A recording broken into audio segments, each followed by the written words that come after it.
आज के इस वीडियो में हम MSD 1 के बुक नंबर 2 और उसका चैप्टर 1 में जो कबीर है उनकी विचार चेतना और उनका आज के समय में प्रभाव और साथ ही कबीर की भाषा में जो व्यंग उत्पन्न होता है या दिखाई देते हैं उसके विषय में पढ़ने वाले हैं।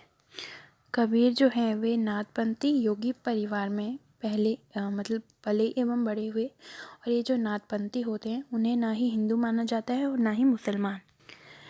कबीर के वंश में भी नाथपंथी संस्कार पूरी मात्रा में दिखाई देते हैं। गोरखनाथ जो एक नाथपंथ योगी हैं, उनके समय से ही नाथपंथी लोग जो थे वे हिंदुओं एवं मुसलमानों के अंदर जो धार्मिक पाखंड फैला हुआ है, जाति पाति छुआछूत सामाजिक विवाद और धार्मिक अंधविश्वास जो फैला हुआ था उन सब के विरोध भारत के पश्चिमी उत्तरी पूर्वी भागों में अपना आंदोलन चला रहे थे। कबीर जो है वे सभी धार्मिक पाखंडों का और धर्म के नाम पर किए जाने वाले जितने भी पाखंड हैं, अंधविश्वास हैं, उन सब का खंडन करते थे। वे ना ही स्वयं को मुसलमान कहते थे, ना ही हिंदू कहते थे और वे उन दोनों के बीच रहकर उनके बीच जो भी द्वेष की भावना है, आपस में जो भी टकराव है, वे उन्हें दूर करना चाहते थे। एवं ईश्वर भक्ति के नाम पर जो लोग गेरुआ वस्त्र पहनकर और माथे में तिलक लगाकर या जो भी पाखंड करते थे वे उन सब का विरोध करते थे।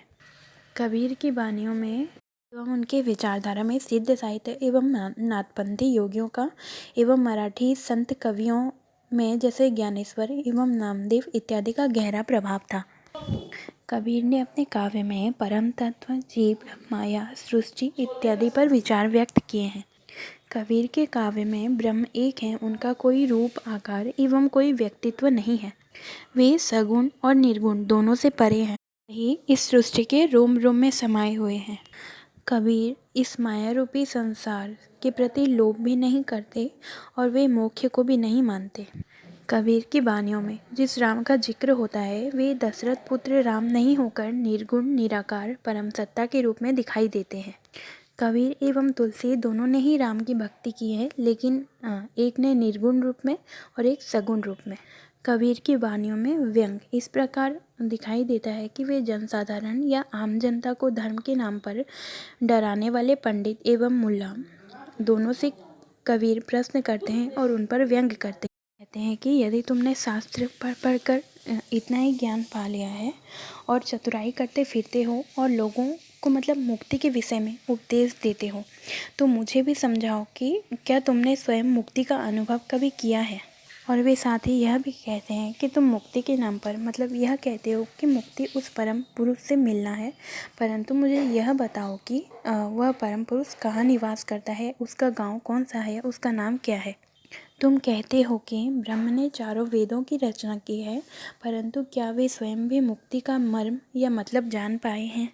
और पंडित एवं मुल्ला जो धर्म के नाम पर दान पुण्य लोगों से दान दक्षिणा लेते हैं और उन्हें बहुत सारी बातें कह के डराते हैं, वे उनका घोर विरोध करते हैं और ऐसे सभी पाखंडों का और अंधविश्वासों का वे विरोध करते हैं। और वे ज़ोर ज़ोर से भजन कीर्तन करने का भी खंडन कहते हैं और वे कहते हैं कि यदि तुम्हारे अंदर उस ईश्वर के प्रति प्रेम है तो उसे अपने मन में ही याद करो।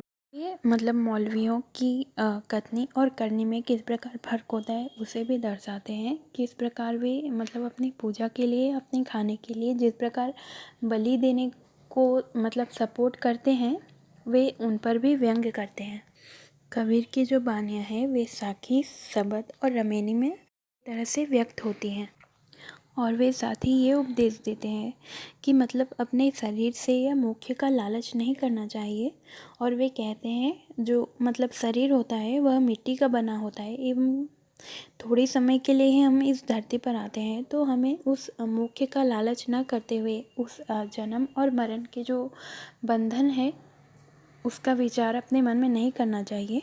और साथ ही वे ज्ञान के प्रकाश को ज़्यादा महत्व देते हैं और साथ ही परमात्मा से मिलने में वे माया को सबसे बड़ी रुकावट मानते हैं और वे माया को ठगिनी, पापिनी और मोहिनी इत्यादि नाम भी देते हैं और साथ ही वे इस माया पर विजय पाने की बात भी करते हैं।